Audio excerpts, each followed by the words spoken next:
Il essaie de montrer la collision entre les deux cultures, de l'Orient et de l'Occident.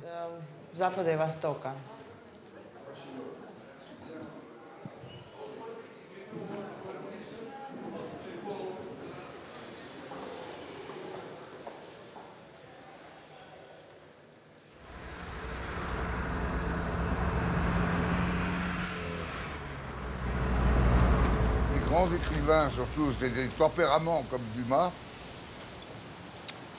Comme, d'ailleurs, il y en avait un autre qui peut-être pouvait ressembler à Dumas dans son tempérament, qui était Joseph Kessel. C'était des ogres à table. Et toi? Pardon? Et toi? Oui. Non, non, c'est quelqu'un qui était un ogre, vraiment. C'était Pantagruel, c'était... Et en même temps, extrêmement raffiné. Ben, j'aimerais bien goûter les chachliks, les petites côtes d'agneau, et puis les viandes, tout. Un assortiment. Beaucoup. Parce que moi, aimait manger forcément, comme il aimait baiser, comme il aimait la vie. Ce que j'aime chez Dumas, c'est sa démesure. Une sorte de Falstaff, comme ça. L'excès.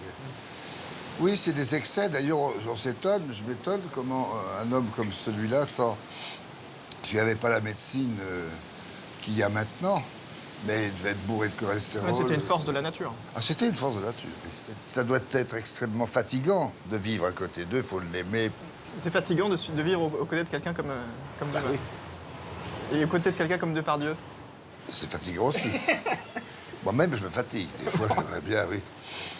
Enfin, c'est pas insupportable. Mais on s'ennuie pas.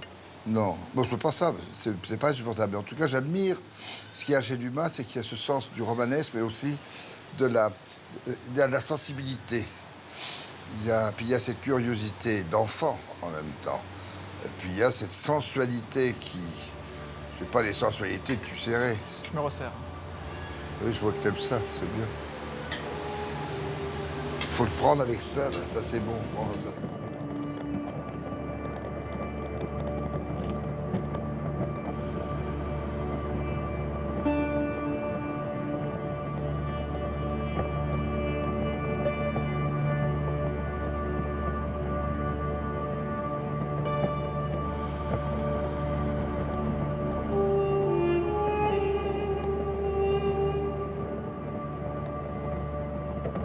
Les feux de Bakou sont connus du monde entier, mais un peu moins naturellement des Français, le peuple le moins voyageur qu'il y ait au monde que des autres peuples.